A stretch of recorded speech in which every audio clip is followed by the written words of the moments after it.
Hello everyone, this is part 2 of ASP.NET MVC with AngularJS, and in this part we will be practicing NGDP in AngularJS as well as using the keyword filter property of AngularJS in NGDP. So let us begin. First of all, let us create an array in our AngularJS file that we created in our last tutorial.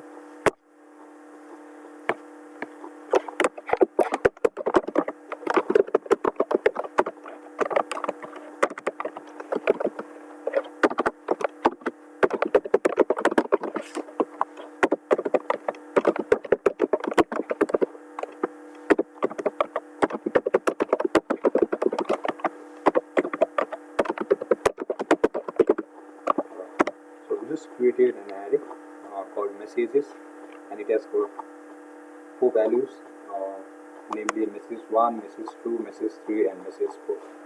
So the array has a length of 4 and it has got 4 values in it. So in order to populate these values in our view, we will be using ngrepeat directive. Right, so let us begin that.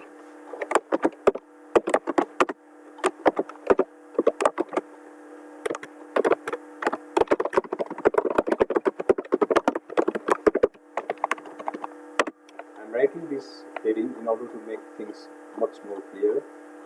Let us repeat the values of array in paragraph.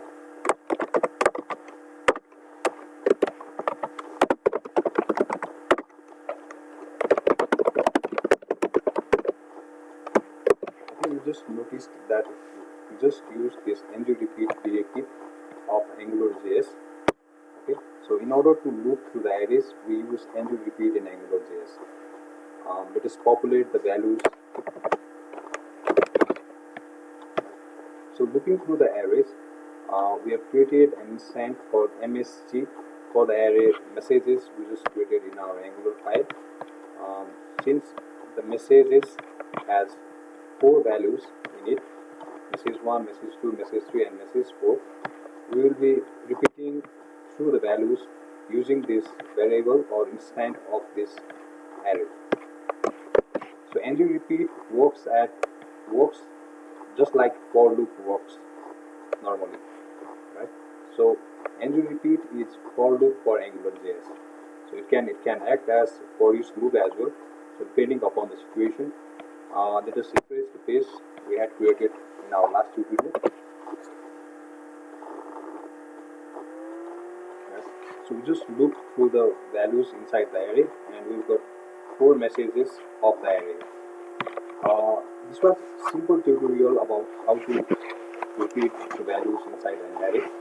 But then sometimes we might have situations in which an array might be an array of objects, and each object have their own properties. In such situation, we need to loop through the properties of each object inside the array.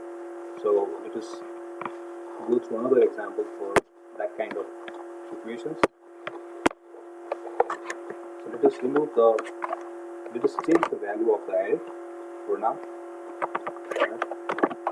So let us assume that this is an array of 4 empty objects for the beginning.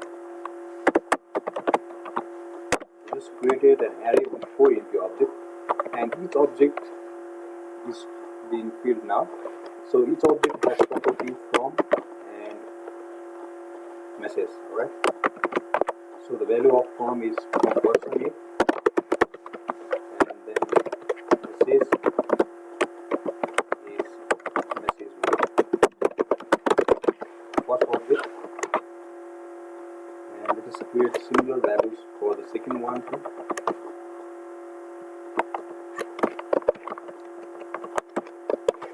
From person B,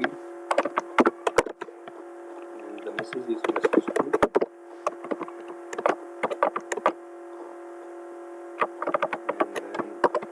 Third message is from person C. The message is message 3. The fourth message is from person C, and the message is message 4. Right? So we just created an array of 4 objects here. Let us format it a little bit. It looks much clearer now. So in order to populate these values in our view, we already have one instance of the array created in angularjs. We just need to access the value of the objects here. Right? So just give it one label. Just name it from. Give a brief over here. Label, another label.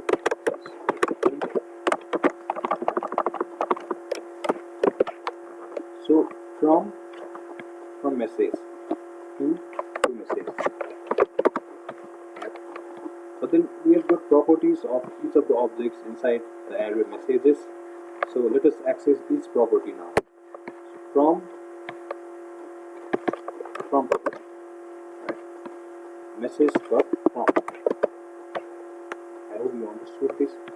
So we have created an instance of this array assigned to the variable message msg, and this will be looping through each of the objects inside the array messages. So in order to access the properties of each object, we will be using the dot operator here. So message dot from, right, and then message dot message. So while looping through the arrays, through the objects inside this array, this message will be looping through. First of all, it will be looping through this first property, and then second, and then third, and then fourth.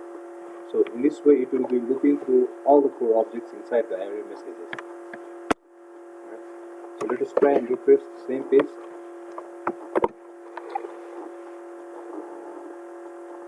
There we go.